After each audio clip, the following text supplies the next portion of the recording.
Fala galera, tudo bem? Estou aqui para mais uma videoaula para vocês. A videoaula de hoje vai ser sobre embriologia, esse assunto que a gente vai começar a falar agora. A gente já falou algumas características aí sobre os animais, como quais são as suas funções vitais, quais são as suas estruturas necessárias. A gente já falou um pouquinho sobre reprodução. E agora, nessa próxima etapa da matéria, a gente vai falar um pouquinho sobre a embriologia. Muito bem, você vai encontrar essa aula na apostila 1, no módulo 6, na frente 2. Ó, de novo, apostila 1, módulo 6, na frente 2, tá? Mais precisamente, você vai achar na página 338 aí da sua apostila objetivo. Beleza, galera? Vamos lá, então. O que é embriologia? Para a gente começar esse estudo. Embriologia é o estudo dos embriões dos animais. Tá, e como que isso acontece? A gente viu que a reprodução ela vai gerar uma célula, que é a fusão das células reprodutivas de dois indivíduos, a reprodução sexuada. Então nós temos aqui um indivíduo masculino, um espermatozoide, um indivíduo feminino, aquelas células então se encontram num momento chamado fecundação. E ocorre então a fusão do material genético entre essas duas células. Vai acontecer então a junção ali do espermatozoide com o óvulo e vai surgir então uma nova célula a partir daquele momento. Nós chamamos essa célula de célula-ovo ou também zigoto. Então o zigoto ou célula-ovo nada mais é do que a célula resultante da fusão entre os gametas masculino e feminino durante a fecundação. Muito bem. A partir daí, para que essa célula-ovo se torne um novo indivíduo, ela vai ter que passar por alguns estágios. E é exatamente esses estágios que a gente vai querer falar dentro desse novo assunto. Esses estágios a gente chama de estágios embrionários. Então, a partir do momento que aquela célula surge, ela começa então a se dividir e ela começa a sofrer algumas diferenciações importantes, que nós vamos denominar isso período embrionário. E para a gente começar a falar sobre a embriologia, a gente nessa aula de hoje vai falar um pouquinho sobre os tipos de ovos, ou seja, como que podem ser esses ovos dentro dos diferentes grupos de animais, né? Então os animais eles não têm um ovo padrão, esses ovos eles são diferentes em relação aos diversos grupos de animais. E é isso que a gente vai falar um pouquinho aqui hoje, em relação aos tipos de ovos e a segmentação do embrião. Como que acontece após aquela fecundação, como que são os estágios que se sucedem após aquele momento inicial. Certo, galera? Então vamos lá, valendo, começando aqui. Tipos de ovos com relação ao vitelo. Então, primeira coisa que a gente tem que saber aqui é o que é vitelo. Vitelo nada mais é do que uma substância nutritiva presente dentro do ovo, e essa substância ela vai servir para nutrir o embrião durante o desenvolvimento embrionário. Muito bem. Então aqui nessas imagens que vocês podem enxergar aqui, a gente está observando os 4 tipos de ovos. Imagina que essas pintinhas, deixa eu só abrir meu laser aqui, ó. Imagina que essas pintinhas que vocês estão vendo aqui dentro do ovo, vou até dar uma ampliada para a gente poder enxergar melhor. Então imagina que essas pintinhas que vocês estão vendo aqui dentro do ovo, elas sejam representando o vitelo, tá? Então, quanto maior a quantidade de vitelo, mais pintinhas vocês vão observar aqui dentro desse ovo, né? Tá vendo aqui ó, a diferença de um ovo para o outro? Muito bem. Então, o primeiro tipo de ovo que nós vamos observar aqui, o primeiro tipo, é o ovo do tipo oligolécito, tá? A palavra oligolécito significa pouco vitelo. Então, quando a gente fala que o ovo ele é do tipo oligolécito, significa que ele vai ter uma pequena quantidade de vitelo. Tá? Ele vai ter pouco vitelo dentro dele para manter o embrião. Tá? E esse vitelo está espalhado ali de forma uniforme, né? Ele está por igual dentro da estrutura do ovo oligolécito. Quais são os animais que apresentam isso? Nós temos um grupo de animais mais modernos dentro da zoologia. Nós temos aqui, então, os equinodermos, os protocordados e os mamíferos. Tá? Então, esses animais, né, incluindo a gente, que somos mamíferos, né? Esses animais, eles apresentam, então, ovo do tipo oligolécito. Aí você fala, professor, mas por que pouco vitelo? Vamos tentar entender isso. Os animais... Vamos usar o exemplo aí dos mamíferos. Nós, mamíferos, o desenvolvimento embrionário acontece dentro do corpo da nossa mãe. né, lá na estrutura da placenta. Então a mãe ela vai nutrindo o embrião com os seus nutrientes. Então a mãe ingere os nutrientes e através da corrente sanguínea ela manda isso para o seu embrião. Portanto, não há uma necessidade de haver tanta quantidade de vitelo dentro daquele embrião, dentro daquele ovo que está em desenvolvimento. Portanto, ele é um ovo do tipo oligolécito, certo? Muito bem, o segundo tipo de ovo que nós temos aqui, ele é o ovo do tipo heterolécito. A palavra hétero significa mais ou menos, né? Então, ele tem uma quantidade de vitelo intermediária. Ele não tem pouco vitelo, como nos ovos do tipo oligolécito, e ele também não tem muito vitelo, como nos ovos do tipo telolécito, que a gente vai falar daqui a pouco. Então, heterolécito, ele tem mais vitelo em relação ao ovo oligolécito. Então, na própria imagem aqui, a gente pode observar que ele vai ter uma quantidade maior de vitelo, tá? Que animais que apresentam isso? Anfíbios. Então, o sapo, a rã, a perereca, esses tipos de animais, eles apresentam um ovo com uma quantidade mediana de vitelo. Vitelo, lembrando, é uma substância nutritiva, tá? É um alimento que vai existir ali dentro do ovo, que vai suprir a necessidade daquelas células que estão se formando ali para o seu desenvolvimento. Muito bem. Terceiro tipo, ovo do tipo telolécito. O que é um ovo do tipo telolécito? A palavra telo vem de muito, bastante. Então nós temos aqui uma grande quantidade de vitelo, tá? Então é o ovo que apresenta a maior quantidade de vitelo no reino animal. Que animais que vão apresentar esse tipo de ovo? Peixes, répteis, aves. Tá, então esses três grupos de animais aqui apresentam ovo do tipo telolécito, ou seja, uma grande quantidade de vitelo, talvez até pelo fato de eles estarem fora do corpo materno e eles precisarem se sustentar por um longo período no ambiente onde eles não vão conseguir nutriente nenhum, né? Eles precisam depender daquele vitelo, então há uma grande quantidade de vitelo para eles. Muito bem. E por último, o quarto tipo de ovo, né, que nós temos aqui, é o ovo do tipo centrolécito. Olha aí, o próprio nome diz centro. Então, o vitelo ele está concentrado na região central do ovo, tá? Então, aqui no meio desse ovo, desse zigoto, a gente vai encontrar aqui o vitelo concentrado. Os animais que apresentam o ovo do tipo centrolécito são os artrópodes. Muito bem. Artrópodes, só lembrando aí, são os insetos, os crustáceos, os aracnídeos, né? Então esses animais eles têm o ovo do tipo centrolécito. Tudo bem, galera? Então, fechando essa primeira parte, tipos de ovos. 4 tipos. Oligolécito, pouco vitelo. Quem que tem isso aí? Os equinodermos, que são as estrelas do mar, ouriço do mar, pepino do mar, a gente já falou um pouquinho sobre esses animais também. O segundo grupo que tem são os protocordados, aí dentro dos protocordados a gente tem aqueles cordados bem primitivos, fazem parte aí do nosso filo, né? Filo dos cordados, só que são bem mais primitivos do que nós. Aí a gente tem aí exemplo o anfioxo, que é aquele bichinho, parece um peixinho transparentinho, a gente vai usar bastante o anfioxo nas nossas aulas de embriologia para exemplificar o desenvolvimento embrionário, e os mamíferos, que somos nós também, temos esse tipo de ovo. O segundo tipo é o ovo do tipo heterolécito, também chamado de telolécito incompleto, porque ele tem menos quantidade de vitelo, né?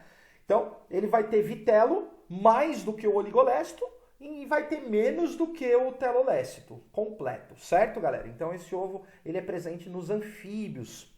Muito bem. Terceiro tipo, telolécito completo, tem bastante vitelo, a gente vai ver isso em peixes, répteis e aves. E o último tipo é o tipo centrolécito, cujo vitelo está concentrado na região central do ovo. Ocorre em artrópodes, beleza? Muito bem. E agora a gente vai então passar para uma próxima parte aqui, que seriam as segmentações. Muito bem, o que é segmentação? Segmentação é quando aquele zigoto ele passa a sofrer divisões celulares. Gente, pensa, você teve uma fecundação, um espermatozoide fecundou um óvulo, formou uma célula. Hoje, você no seu corpo tem trilhões de células. Tá, mas de onde surgiram essas trilhões de células? Elas surgiram todas de uma única célula, do zigoto.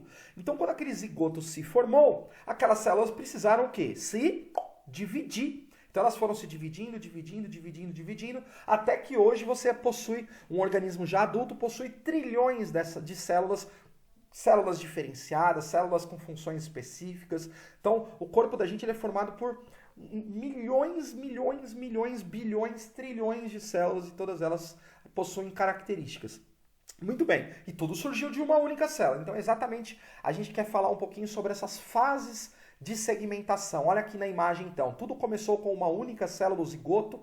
Aí depois, esse zigoto se dividiu em duas células. Depois, cada uma das duas se dividiu em mais duas e por aí vai. Aí 8 células, 16 células, 32 células e a coisa não para nunca mais, tá? E a quantidade de células vai aumentando até que nós chegamos aqui numa etapa que nós vamos chamar de mórula. O que é a etapa de mórula? É uma etapa em que nós temos aproximadamente 32 células por volta da quinta clivagem. O que é clivagem? Clivagem é o nome dessas divisões celulares. Então tem uma célula, dividiu, houve uma clivagem. O que é uma clivagem? É uma divisão celular. É um nome mais chique para a mitose do embrião. Então a gente chama isso de clivagem. Então, sofreu primeira clivagem, 2 células, né? E por aí vai. A mórula ela já está na quinta clivagem, né? Então ela já está aí com um número aproximado de 32 células agrupadas ali, né? Que a gente vai chamar essas células de blastômero. Então o termo mais correto para a gente nomear aí a célula de um embrião é blastômero. Gravem bem esse nome, tá, galera? Então a mórula ela é formada por aproximadamente 32 blastômeros após a sua quinta clivagem, ou seja, após a sua quinta divisão de células, tá? Então, nós temos uma etapa chamada mórula.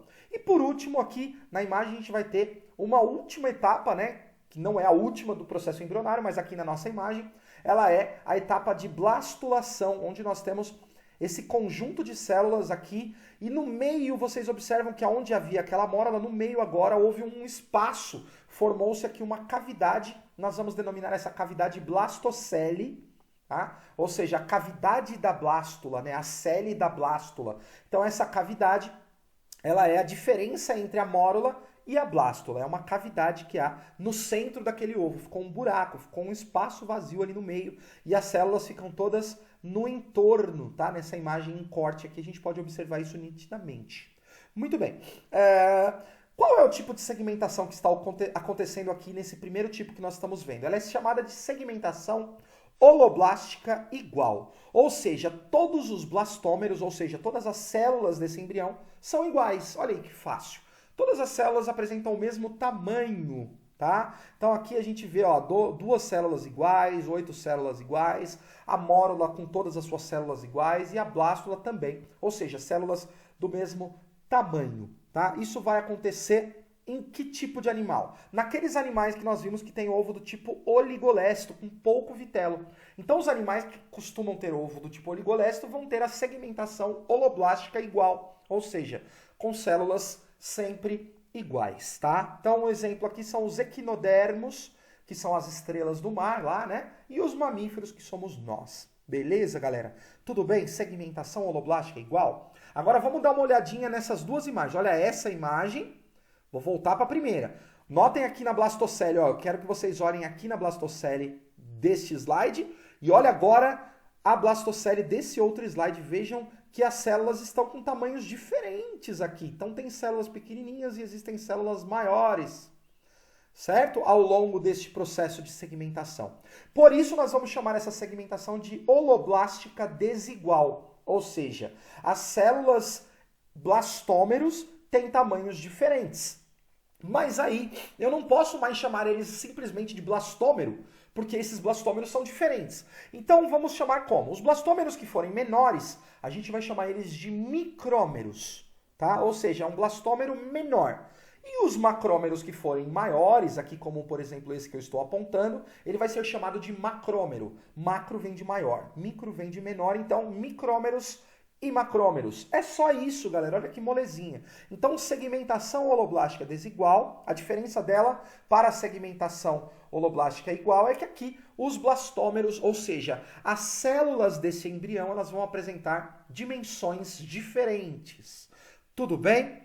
Beleza, vamos ver em quem acontece. Então tá aqui embaixo, ó, ocorrem todos os ovos do tipo heterolécitos. Então, os ovos do tipo heterolécito, que são aqueles que têm uma quantidade de vitelo, né, intermediária, que não tem nem muito nem pouco vitelo, tá? E alguns alguns animais que também apresentam ovo do tipo oligolécito, tá? Então, se a gente pegar os animais heterolécitos e alguns oligolécitos, por exemplo, a gente tem aqui os anfíbios e os moluscos, tá? Anfíbio é o sapinho e o molusco a gente tem vários exemplos aqui, o polvo, a lula, as lesmas, os caramujos, né? Então esses animais, todos eles vão apresentar a segmentação do seu embrião holoblástica desigual, ou seja, blastômeros com tamanhos diferentes. Beleza, galera? E vamos aqui então para a gente fechar essa parte de segmentação, né? A segmentação parcial ou meroblástica. Então nós temos aqui uma imagem, ó. Se você observar aqui, primeira imagem, primeira clivagem, duas células. Só que se você observar bem aqui, todas as divisões celulares, todas as células estão ficando agrupadas numa região, no ápice aqui do ovo. Tá todo mundo enxergando? Olha aqui, ó, uma célula dividiu duas. Tá vendo que o resto do ovo não tem células, né? A outra parte do ovo aqui, ó.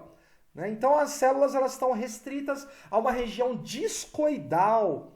Por isso a gente vai chamar essa segmentação de segmentação discoidal. Ou seja, é aquela segmentação que vai acontecer numa área restrita do ovo, numa área discoidal deste ovo, deste embrião em desenvolvimento, tá? Então tá aqui, ó, uma célula, duas, quatro, 8 células, todas agrupadas numa região, formando um disco, uma região discoidal. Isso acontece nos ovos do tipo megalécitos, ou seja, aqueles que têm bastante vitelo, né? Ou nos ovos telolécitos completos, a gente chama eles assim também.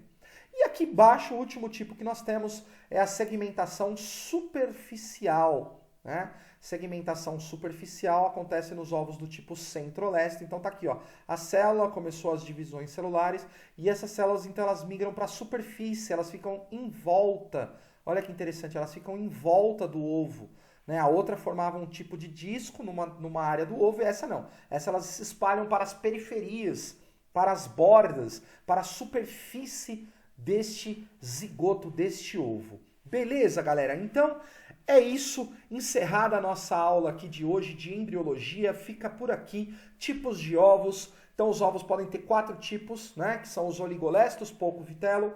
Os telolécitos incompletos com mais ou menos vitelo. O telolécito completo ou megalécito com bastante vitelo. E o centrolécito com vitelo na região central. A segmentação pode ser também de 3 tipos aí. A segmentação holoblástica igual, com blastômeros todos iguaizinhos. A segmentação holoblástica desigual, com blastômeros de tamanhos diferentes, que a gente vai chamar eles de macrômeros e micrômeros. E a segmentação parcial, que são aquelas segmentações que pode ser do tipo discoidal ou superficial, onde as células ficam em áreas restritas do embrião do ovo. Beleza, galera? Espero que eu tenha ajudado bastante vocês. Bons estudos para vocês. Façam as tarefas que eu vou mandar em anexo. Tudo de bom. Se cuidem aí nesse período de quarentena. Lave bem as mãos e passe o álcool gel. Valeu!